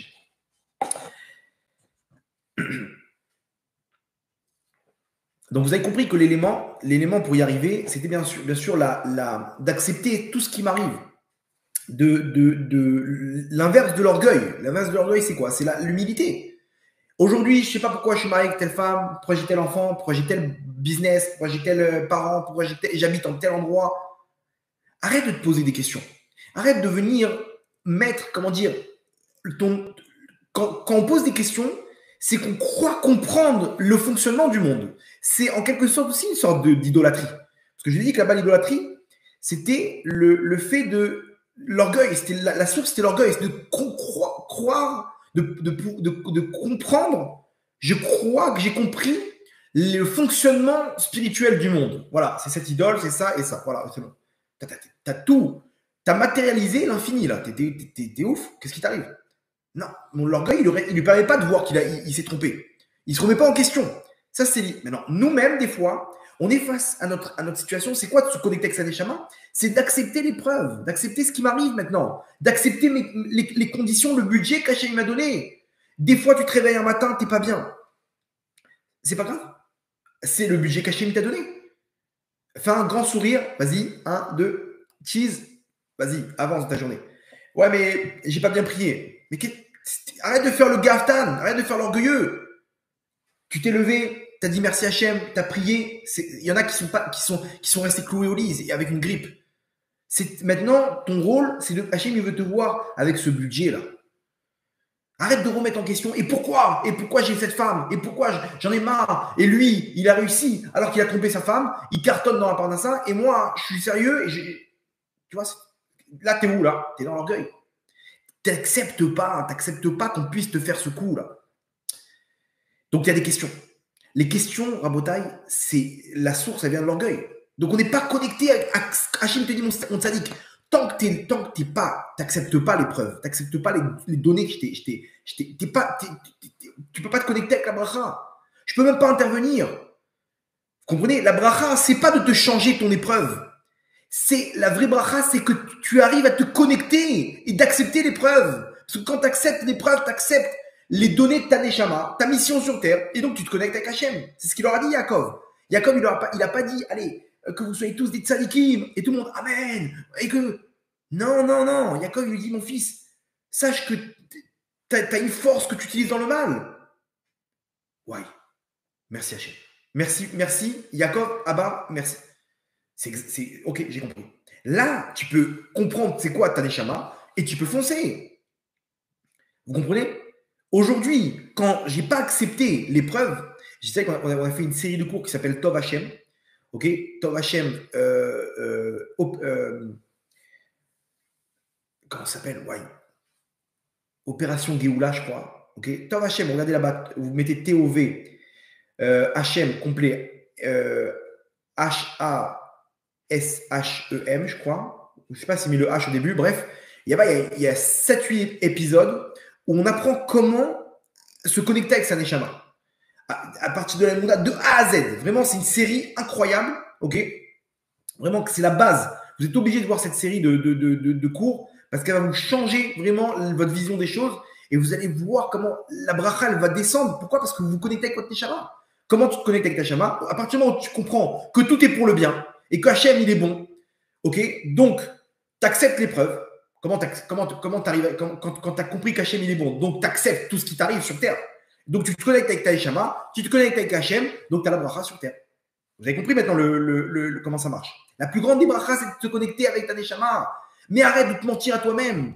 Arrête tout ce qui se passe maintenant, toutes les questions que tu as. On t'a pas demandé de comprendre. Dans ce monde-là, n'essaie pas de comprendre. Naaseh venishma. Fais d'abord. Accepte. Comprends que tu as une mission sur Terre. Cette mission, elle te plaît pas, personne ne te pose la question.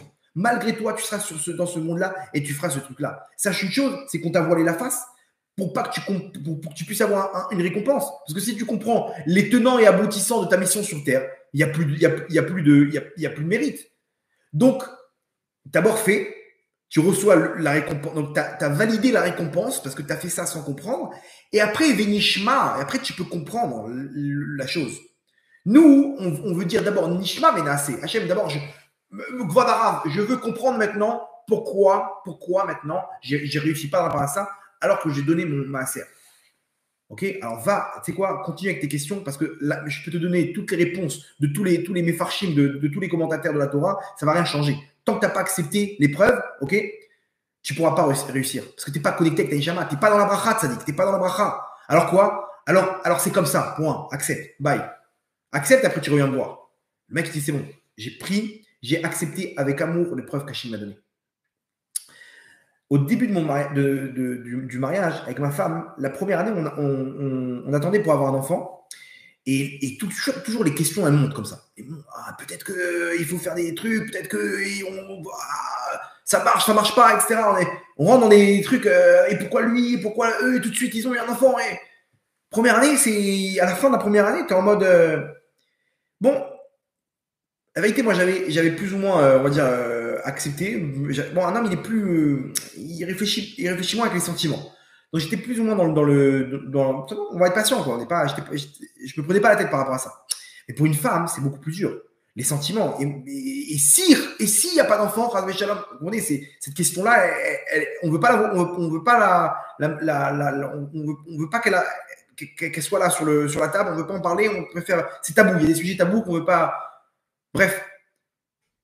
Et un jour, donc, elle avait ça en tête et tout. Et un jour, on rentrait ensemble comme ça de la synagogue. Elle me dit, tu sais que je voulais t'annoncer un truc. J'ai accepté l'épreuve qui nous arrive maintenant avec amour. Je me suis retrouvé avec Hachem. J'ai levé les yeux vers le ciel et j'ai dit, Hachem, c'est quoi? En fait, tu fais ce que tu veux. Tu veux ou pas, je m'en fiche. C'est toi le patron. Je suis là en train d'imposer un plan maintenant à ta grandeur. J'accepte, Hachem, avec amour cette épreuve. Elle a tamponné ça. Et elle m'a dit, voilà, je voulais juste t'annoncer qu'à partir de maintenant, je ne me prends plus la tête avec ça. J'ai accepté l'épreuve, ça vient quand ça vient pas, ça vient, on m'en fiche complètement. J'ai accepté avec amour, Hachem, t'es le meilleur. Eh bien, figurez-vous que juste après, elle est tombée enceinte. Quand Hachem, il te fait une épreuve maintenant. Cette épreuve aurait pu durer 3, 4, 5, 6 ans, 7 ans. Hachem, pourquoi il fait ça? On ne sait pas. On ne veut pas savoir. Mais comprends la chose. Comprends qu'Hachem, accepte la chose. Et quand tu acceptes, tu vois qu'en fait, c'est tout. Hachem, il te demande juste une chose. Connecte-toi avec moi. Peu importe l'épreuve, connecte-toi avec moi. Quand les frères de Yosef, ils sont arrivés, ils avaient plein de questions. Ils sont arrivés devant Yosef et ils ont commencé à dire, oui, attends, ils se sont dit, mais attends, mais quel rapport? Binyamin, il n'a pas volé. Qu'est-ce qu'a fait la coupe chez lui? Mais en plus, j'ai une question, moi. L'autre jour, on est venu et on a retrouvé notre argent dans notre sac alors qu'on l'avait payé la nourriture qu'on a achetée. On ouvre nos sacs, on voit notre argent dans nos sacs. Qui c'est qui nous a mis ça dans nos sacs? Alors celui qui nous a mis ça, peut-être qu'il nous a mis aussi la coupe de vin. Et pourquoi Shimon, il le truc? Et pourquoi Binyamin? Et pourquoi Yehuda? Et pourquoi... Ils avaient des tonnes de questions. Vous savez à quel moment toutes les questions, elles ont disparu? Deux mots. Quand Yosef, il leur a dit « Ani Yosef ». D'un coup, il n'y a plus de questions. Attends, oui, en fait, on comprend. Ah, j'ai compris. Oh, en fait, tu as fait tout ça pour prendre Binyamin, pour nous faire la réparation, que lui, il n'avait pas vendu.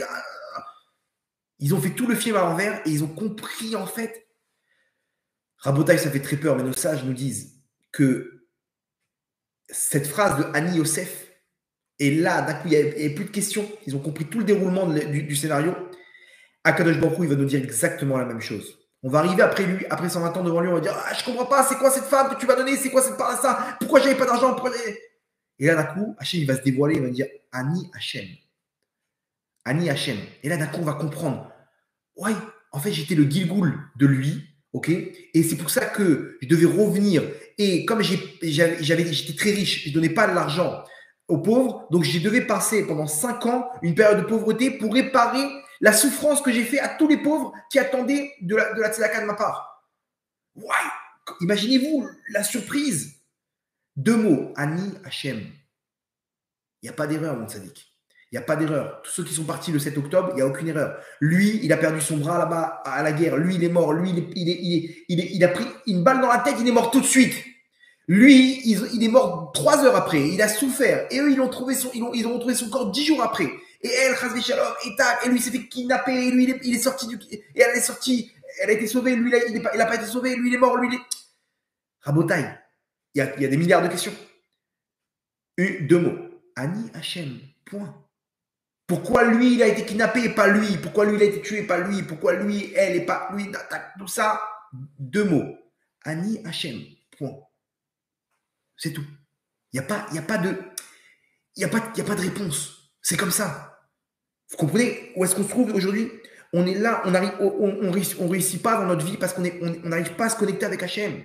Hachem, il dit, mon tzaddik, quand tu voudras te connecter avec moi, tu seras l'homme le plus heureux au monde. Tu seras connecté avec la bracha. Accepte ton épreuve, point. Accepte tes données. Tu es avec tel homme, tu es avec telle femme, tu as tel et tel problème, il y a tel et tel événement dans le monde. Tout va bien. Tout va bien. El Mouna, VN, Avel, il n'y a pas de comment dire, il n'y a pas de problème. Ce monde-là, il est en place. Donc, comment tu y arrives? Avec l'humilité. Avec l'humilité, ça veut dire que la Hanava, elle te dit, je suis qui pour essayer de donner à Hachem le plan de ce monde-là? De lui dire, il faut que ça se passe comme ça, et il ne faut pas que ça se passe comme ça, il faut que tu me donnes comme ça, et comme si. On t'a dit, si tu commences comme ça, tu es dans le shaker. C'est de l'orgueil, c'est de l'orgueil. T'es en train de, quand tu râles, tu es dans l'orgueil. Tu es dans l'orgueil, tu es dans l'idolâtrie. Tu es dans le shaker. Alors qu'est-ce que je fais? Accepte, point. Accepte l'épreuve, accepte tes données. Accepte les caractéristiques qu'Hachem il a mis autour de toi. Enlève, brise ton ego. Brise ton ego. Regardez ce qui dans le Midrash nous ramène que Esav, quand il est venu ils sont venus pour entrer Yaakov, Esav il arrive, il leur a dit mais Coco, vous êtes gentil, mais c'est moi qui dois être enterré ici. Pourquoi? Parce que j'ai vendu le droit d'aînesse, ok? Lui, Yaakov, il a enterré sa femme. Déjà, Léa, il a enterré Léa. Ok, donc il reste une place. Il y avait une place, c'était pour l'aîné. Il a donné ça à sa femme Léa. La deuxième, elle est pour moi. C'est moi le second. Il ne fallait pas donner ta place. Donc, il commence à les embrouiller et il commence à discuter avec lui. Attends, mais non, mais regarde le contrat. Non, il n'y a pas écrit ça dans le contrat. Mais t'es sûr? Et qu'est-ce qui se passe? Et qu'est-ce qu'on fait? Bon, alors allez chercher le contrat. D'un coup, le Hushim, le fils de Dan, ok, il était sourd-muet et il ne comprenait pas. Il dit, mais qu'est-ce qui se passe? Vous savez que c'est très dur pour une Neshama quand elle n'est pas enterrée, quand le corps n'est pas enterré. Donc, lui, il voit le corps de Yaakov posé et on retarde l'enterrement. Il dit, attends, on est en train de faire du mal à la Neshama de Yaakov, là. Il se passe quoi? Il commence à bouillir de l'intérieur Hushim, le fils de Dan. Et ils lui font les signes, ils lui font comprendre. Ah, je t'explique, il y a une grosse embrouille là, et ça. Quoi? Il n'a pas compris. Il a marqué qu'il a tapé un sprint, il a pris un bâton. Il a coupé la tête des sables. Il a mis un coup, boum, la tête des sables, elle est tombée. Et il a marqué qu'elle a roulé dans le caveau des patriarches. À Merat Amarpela. Le corps, il est tombé. Il l'a enterré ailleurs. La tête de Esav, elle est rentrée à l'intérieur. Pourquoi? Pour nous dire que les pensées d'Esav, elles étaient bonnes. Il avait des bonnes pensées, Esav. Il voulait se rapprocher d'Hachem. Mais le cœur est pas bon. Le cœur est pas bon. L'orgueil, il avait de l'orgueil. Il voulait kiffer. Attends, avant de servir Hachem, là, 2 secondes, il était dans l'idolâtrie, il était dans l'adultère. Il n'y a pas, même marie-toi, non, il lui faut plein de femmes, vous comprenez? Quelqu'un qui est dans l'adultère aussi, c'est l'orgueil. Dans le meurtre, c'est quoi dans le meurtre? T'acceptes pas l'autre, il faut le descendre. Donc, ce cœur, il est pourri. Du cœur se déploient toutes les mauvaises midotes sur le corps, bien que ses pensées étaient bonnes. Il allait voir son père Yitzhak. Il disait, papa, comment je fais? Il a pleuré quand il a appris qu'on lui a pris les brachot. Donc, les pensées, d'accord, ces pensées-là, elles sont bonnes, tu peux les mettre là-bas à l'intérieur. Par contre, le corps, il n'est pas bon. Le corps, je ne le veux pas. Hachem dit, je ne veux pas de ça chez moi. Je ne veux pas de sheker chez moi. Tu ne peux pas te connecter avec moi. Le caveau des patriarches, c'est l'endroit, l'entrée du Gan Eden. Hachem te dit, tes pensées, oui. Ton corps, je ne le veux pas. Ton corps, il est plein d'orgueil. Ça me dégoûte. Hachem, il est dégoûté de l'orgueil. Donc, il n'y a pas de connexion possible. Qu'est-ce qu'on fait? Raboutaï, venez, on essaie de se connecter avec notre cœur. Viens, fais une introspection. Avant de dormir, fais tchouva sur les bons côtés, les mauvais côtés. Tu as des défauts, c'est pas grave. Rabbi Nachman, il dit que le vrai tzaddik, on appelle ça le Baal Hasadeh. Baal Hasadeh, c'est celui à qui appartient le propriétaire du champ. Le champ, il sait très bien quel épi de blé, il connaît tout sur son champ. Il dit là, tu vois, cette zone, ça pousse mieux que là-bas, parce que là, quand il pleut, là, il y a le vent comme ça. Il connaît par cœur son champ. Il ne voit pas, nous, quand on passe, on voit que des épis de blé, on voit les mêmes. Quand on passe comme ça en voiture, il y a des champs, tu vois les rangées. Il dit, ouais, les arbres, c'est les mêmes. Il n'y a que le Baal Hasadeh, le propriétaire du champ, il sait exactement. Là, ici, ces arbres-là, ils ont une abondance. Ici, je ne sais pas pourquoi ils n'arrivent pas. Peut-être qu'il faudrait que j'arrose plus là-bas. Il les connaît par cœur. Il connaît par cœur son champ. Le tzaddik, chaque neshama qui vient devant lui, il arrive à comprendre. Il n'est pas là en train de dire « Ouais, il faut que tu deviennes un avraire. Tout le monde a rechim. Tout le monde doit devenir tout le monde a la yeshiva. » C'est pas ça la vraie tchouva. La vraie tchouva, c'est comme il a dit, il a fait Yaakov. Yaakov, c'est le vrai tzaddik. Yaakov, il savait mettre ses enfants exactement face à leur tikkun. Donc, Rabotai, aujourd'hui, quand on se pose la question « Et pourquoi je ne réussis pas dans ma vie? Pourquoi je n'y arrive pas ?» Parce que peut-être que ces petites pointes d'orgueil. Laisse tomber, viens un reset dans ta vie. Là, ce que je vous donne, c'est vraiment un cadeau. Déjà, vous comprenez que à partir des prochains jours, il y aura un changement dans l'Am Israël. Ça, c'est Rabbi Israël Mehabta, il disait, Am Israël, il a un moment propice pour faire tomber les accusations. Mais comment on va faire tomber ces accusations? Que eux, ils nous accusaient en nous disant qu'on n'était pas dans le émet, on était dans la faute. C'est vrai, d'accord, on a fauté. Maintenant, les accusations, elles tombent quand eux, en fait, on voit qu'ils sont dans le sheker. Quand est-ce qu'on voit ça, le nouvel an? Très bien. Mais, donc, rétroactivement, ça veut dire que ça me donne des brachot. Ça vient me donner toutes les brachot qu'Hachem a décrétées pour moi à Rosh Hashanah. Mais pour ça, pour les débloquer, ces brachot, alors il faut que je me connecte avec le Hémet. Pour ça, comment je fais? Tu fais un reset dans ta vie. Ça y est, viens, on essaie de voir. Ça, je ne vais pas me mentir à moi-même. Je sais que je ne suis pas dans la tsniout. Je sais que je ne suis pas dans il me manque le Shabbat, il me manque ci, il me manque ça. Alors vas-y, fais de l'ordre. Il y a des priorités, il y a des trucs. Quand je parle avec une personne, moi j'ai envie de développer mon rêve, ce serait de développer une école, ok, où on fait des psychologues de la Neshama. C'est-à-dire que le vrai psychologue, ok, c'est quelqu'un qui arrive à trouver le tikkun d'une personne. Quand tu écoutes, moi j'écoute une personne, dans ma tête c'est automatique. Ok, ça c'est principal, ça c'est secondaire, ça c'est tertiaire, ça c'est pas du tout important, je sais pas pourquoi il a remis ça. Tu entends le discours de la personne, tu entends derrière la chose qui revient, et ma femme, et ma femme, et ma femme. Ok, tu sens que lui, il a un tikkun avec sa femme. Tu entends par là ça, tu vois, tu creuses là-bas, et tu vois que le mec, il a du mal à être honnête. Tu comprends pourquoi il a des problèmes par là ça? Parce qu'il est dans le vol. L'autre, pourquoi il a des problèmes par là ça? Parce qu'il fait du mal à sa femme. Tu vois qu'ici, pourquoi c'est dur? Parce que c'est ton tikkun, mon tzaddik. Allez, bats-toi, viens, on met des devoirs en place, on fait un plan, un truc. C'est comme ça qu'on doit se comporter. C'est comme ça Alors, pourquoi tu as eu tout ça? Pourquoi tu n'arrives pas à accepter ta femme quand elle s'énerve et tu ne supportes pas et tu vois ta mère et tu vois ta belle-mère et tu vois… Pourquoi? Parce que ton éducation, ton enfance, on n'en a rien à battre. Hachem, il est venu, il a pris ta neshama, il t'a dit, mon fils, tu as fait du mal à ta femme dans un ancien Gilgoul, tu dois réparer. Tu descends, ta femme, je vais la rendre folle. Mais quand tu auras réparé, tout va s'arranger. Accepte ton tikkun. Si ta femme, elle est comme ça, c'est ta faute, c'est tes avérotes, point. Connecte-toi avec ta neshama et tu vas voir que les choses vont s'accélérer. Comme ça, elle a fait ma femme. Ma femme, elle s'est connectée avec sa neshama. Elle a eu la bracha. Ça aurait pu durer des années, des années. Vous comprenez pourquoi? Allez savoir pourquoi le scénario. Donc maintenant, Hachem, il te dit, mon fils, ta femme, elle va être comme ça parce que tu dois réparer. Ok? Parce que toi, tu l'as fait subir dans un enceinte Gilgoul. Très bien. Tu vas, coûte que coûte.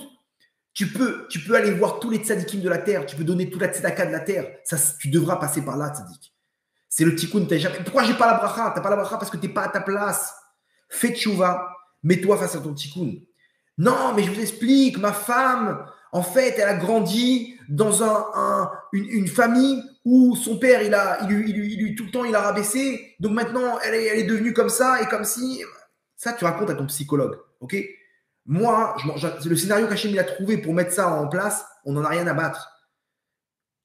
Accepte ton épreuve. Fais un risé dans ta neshama et connecte-toi. Il y a des trucs. Prends une feuille, un papier. Regarde ce qui va pas. Ton Shabbat, il n'est pas là? Ok, premièrement. Ça va pas. Allez, avance.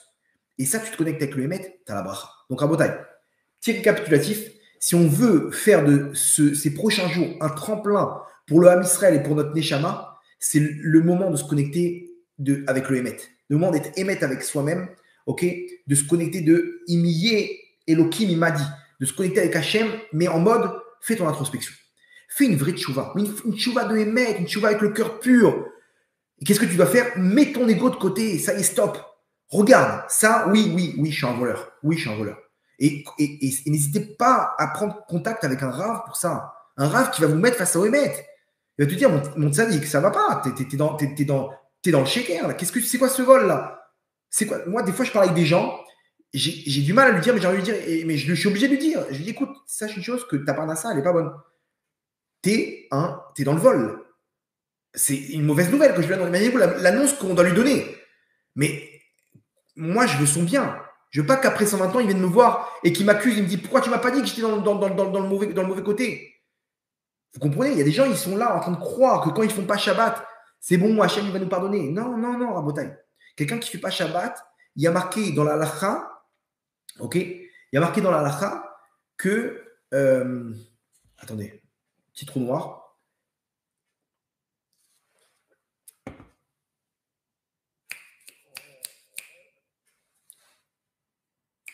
Je vais y arriver. Priez pour moi de votre côté. Non, ça ne me revient pas. En tout cas, quelqu'un qui ne fait pas Shabbat, il est Chayav Karet. Chayav Karet, c'est Neshama, il est retranché du monde futur. Il est retranché du monde futur. La réparation de Neshama, quelqu'un qui n'a pas fait Shabbat, elle est très très dure. Elle est très très dure. Quelqu'un qui ne fait pas Shabbat, il peut pas compléter un minyan. Que vous comprenez? Il ne peut pas compléter un minyan. Areuke goy lechol davar. Voilà, merci. Je ne sais pas qui a pris chez vous, mais ça a marché. Quelqu'un, écoutez bien, qui est Mechalel Shabbat, Areuke goy lechol davar. Il est considéré comme un goy. Mechalel Shabbat, sa neshama, elle a un statut, c'est-à-dire qu'elle est en carré, il est considéré comme un non-juif. Attends, mais ça va, pourquoi vous dites ça, Gvadarav? Je suis venu en voiture, il n'y a que ça. Non. Alacha Mefureshet dans le Shulchan Aruch, à plusieurs endroits, Mechalel Shabbat, Are Ukegoy Lechol Davar. Lui, il est là, il ne peut pas compléter Minyan. Il ne peut pas compléter Minyan. Il ne fait pas partie de 10 personnes. Pourquoi? Parce qu'il est comme un goy. L'autre, il est en train de ronfler, il complète le Minyan. Lui, il est là, il est présent avec son livre, mais il est venu en voiture à la synagogue. Alors, monte ça dit doucement. Ok, vas-y, réduis ça. Tu peux faire ça, tu peux venir comme ça, tu peux trouver une synagogue. Parle avec un rave, sois émette. Ne sois pas dans l'orgueil de « oh, alors si c'est ça, je fais rien ». Arrête avec ces bêtises-là. Tu viens, tu te mets face au émette. T'arrives pas. Mais si tu admets que tu n'arrives pas, alors Hachem, il t'envoie un pétec qui te dit « émette, mon fils, n'aie pas peur, je vais t'aider. Je vais te donner ce Yetzerara entre tes mains. Tu vas pouvoir le contrôler. » C'est ça ce qui s'est passé là-bas dans l'histoire qu'on a racontée. C'était pas simple, hein, je ne sais pas que vous avez compris. En tout cas, Bézat Hachem, on souhaite une bonne année pour l'homme Israël. Ok, c'est ce qu'il il me reste à vous souhaiter. Une bonne année dans la mesure où on se connecte avec le Hémet maintenant. Ça, c'est la vraie bracha. Ok, et n'hésitez pas à faire tchouva, n'hésitez pas à parler avec Hachem. À parler, Idbo des doutes, tu viens, vide ton cœur.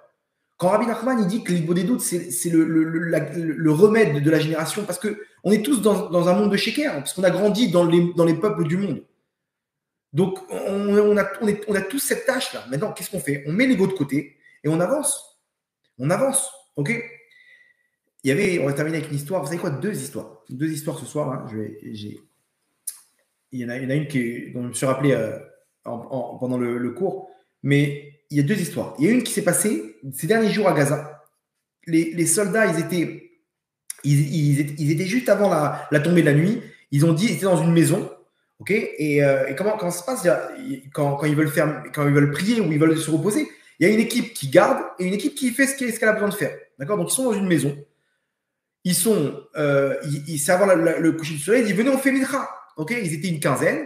Il y en a 4-5 qui étaient là pour protéger. Ils se mettent dans les fenêtres, dans les entrées et tout. Et les autres, ils ont fait mincha. Ils sont là. Attends. C'est où Jérusalem? Il faut se mettre face à Jérusalem. Ok. Ils avaient commencé mincha. Ils étaient dans un endroit. Et il y en a qui calculent, ils regardent le soleil. Ils disent, ah non, c'est là-bas. Ils ont fait demi-tour. 360 degrés. Demi-tour. 180 degrés, non? Bref. Bon, ils ont fait demi-tour et ils prient de l'autre côté. En plein milieu de la prière, le Chazan, il est là comme ça, en train de prier. Et il sent une présence devant lui. Écoutez bien la suite. Il voit un terroriste sortir de nulle part. En fait, il s'est avéré que dans la cuisine, il y avait une entrée d'un tunnel. Entre le frigo et le congélateur, il y avait une trappe comme ça qui s'est ouverte. Le mec, en rampant comme ça, il s'est levé avec un lance-roquette, avec un RPG. Le mec, le Chazan, il est là en train de prier. Il voit à 2 mètres un terroriste en train de les viser. Il sort son arme. Il arrive à descendre le terroriste. Imaginez-vous la scène d'horreur. Rabotaï, imaginez-vous s'ils n'avaient pas prié, ils n'avaient pas cherché la direction de Jérusalem.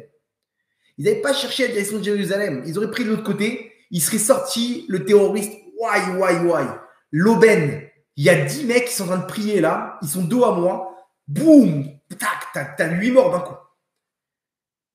Comment ils ont été sauvés? Comment ils ont eu la bracha? Imiye, Elohim, il m'a dit, ils sont connectés au cœur du monde. C'est le Kodesh HaKodashim. Ils se sont retournés face au Saint des Saints, au Kodesh HaKodashim. C'est là-bas qu'ils sont mis face à la prière. Donc c'est là-bas qu'ils ont eu la Shmira. C'est là-bas qu'ils ont eu la protection à Botaï. Pourquoi? Parce qu'ils se sont connectés au Hémet. Ils se sont connectés au cœur de ce monde-là, à la lumière d'Hachem, qui est la direction de Yerushalayim. S'ils n'étaient pas connectés à ça, ils avaient pris de l'autre côté, ils auraient été tués par le terroriste. Deuxième histoire à Botaï, le 7 octobre. Et je vais vous quitter avec cette histoire. Le 7 octobre, dans la fête là-bas, il y a eu il y avait un couple, ok, un garçon et une fille, les deux venaient d'une famille religieuse, de Bnei Brak, ok. J'ai entendu ça de la bouche de quelqu'un, ok, qui a entendu ça du père de la fille. Un mec, les deux, ils ont quitté le chemin de la Torah, mais ils sont mis ensemble, ok. Mais il y a une chose qu'ils n'ont pas abandonnée. Une chose qu'ils n'ont pas abandonnée, c'était quoi? Le Shabbat. Le Shabbat, pour eux, il n'y a pas Hachem, on abandonne tout, mais ça, c'est notre lien qu'on a avec toi. Ils ont gardé le Shabbat toute leur vie. Ok? Malgré leurs bêtises, malgré tout ça, le Shabbat, c'était leur truc. Et là, cette fête, je ne sais pas ce qu'il y avait dans cette fête, mais les mecs, ils cassaient Shabbat comme ça. Leurs copains, ils les trucs, vous n'allez pas venir, machin, venez au moins un jeudi soir. Ils sont restés. Et là, ils allaient pour partir, on fait Shabbat. Et là, le Yitzhara, qu'est-ce qu'on fait? Leurs copains, ils sont là pour les trucs, ils les ont influencés. Bon, allez, on reste. Ils sont restés. Pour la première fois de leur vie, ils transgressent le Shabbat. Bien entendu, les terroristes y rentrent, on connaît la suite de l'histoire. Et eux, les deux, ils sont en train de courir, ils se font attraper par les terroristes. Et ils les amènent à leur chef. Parce que là-bas, il y avait des instructions. Il y en a, je ne sais pas comment ils regardaient, ils disaient, lui, il faut le kidnapper, lui, il faut le tuer, lui, il faut le truc, lui, il faut le... Il y avait des instructions simples. Qu'est-ce qu'on fait avec ces deux-là?